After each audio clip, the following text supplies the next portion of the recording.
So, monthly interest slab పెరిగిపోతుంది. పెరిగిపోతుంది గదా! కైండ్ ఆఫ్ మనం ఏదో క్రెడిట్ కార్డ్ గనక ఆన్ టైమ్ మనం కట్టకపోతే దానికి సార్ గవర్నమెంట్ బ్యాంక్‌లో లోన్ పెట్టాను సార్. హ్మ్. ఒక రూ. 1,00,000 హ్మ్. సంవత్సరం దాకా ఒక ఫోన్ గూడా రాలేదండి. ఓకే. 1 ఇయర్ దాకా ఒక ఫోన్ గూడా రాలా. హ్మ్. ప్రైవేట్ సెక్టార్‌లో పెట్టాను. హ్మ్. 3 నెలలకి ఫోన్ ఎందుకొస్తుందండి? ఓకే. 90 days all tenure. మరి టెన్యూర్ యూజువల్‌గా 1 ఇయర్ ఉండాలి గదా! 1 ఇయర్ వరకు దాన్ని పెట్టుకునే సార్ ఛాన్స్ 1 ఇయర్ తగ్గ ఆపర్చునిటీ ఉంటది. హ్మ్.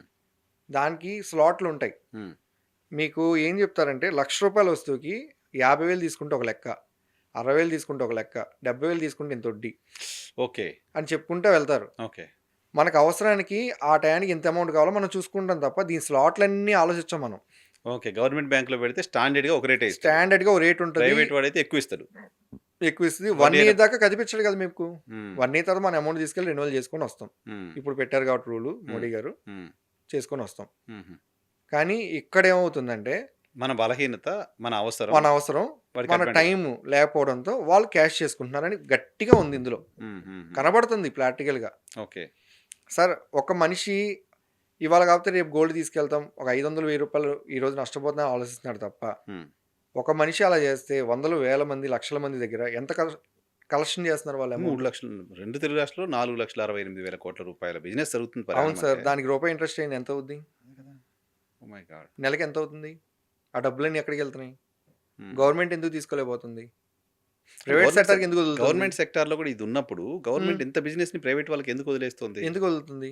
ప్లస్ కస్టమర్స్ అంతా దోపిడీకి గురవుతుంటే కూడా ఎందుకు వదిలేస్తుంది? అసలు ఎవరు ఆర్‌బీఐ పట్టించుకునేవాళ్ళు గైడ్‌లైన్సే సార్. కదా! గవర్నమెంట్ సార్ చేసినా, వీడు చేసినా మీరు ఆర్‌బీఐ గైడ్. చిన్న లాజిక్ సార్. గూగుల్‌లో కొడదాం.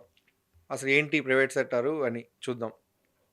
ఎన్ని ఫైన్‌లు, ఎన్ని కోర్ట్ నోటీసులు, ఎన్ని కోర్ట్ కేసులున్నాయో చూద్దాం. అవును. ఆర్‌బీఐ మీరు నోటీసులు ఇచ్చింది చాలా మందికి. చూసారు కదా! తెలుగు రాష్ట్రాల్లో పాపులర్‌గా ఉన్న టాప్ 2, 3 1, 2, 3 తెలుగులో టాప్ సార్ ఫైనాన్స్ కంపెనీ 1, 2, 3 కంపెనీస్‌కి ఆర్‌బీఐ ఫైన్‌లేసినవి ఉన్నాయి చాలాకి. స్టేట్‌కి ఇన్‌కమ్ లేదు. స్టేట్ అప్పుల పాలలో ఉంది అని చెప్తున్నారు. ఇన్‌కమ్ ఎలా జనరేట్ అవుద్దండి? ఇది ఎలా జనరేట్ అవుద్ది? ప్రైవేట్ సెక్టార్‌కి మొత్తం వదిలేసుకుంటూ పోతుంటే హ్మ్. గవర్నమెంట్ సెక్టార్‌కి ఏమవుతుంది? రెవెన్యూ అంతా గవర్నమెంట్‌కి రావాల్సిందంతా అటు రావాలి అటెళ్ళిపోతుంది. కదా! హ్మ్. ప్రైవేట్ సెక్టార్ నిర్మించుకున్న సామ్రాజ్యం ఎవరు నిర్మించుకున్నారు? హ్మ్. నాలాంటి ఒక వ్యక్తి చేసిన స్థాపన అది.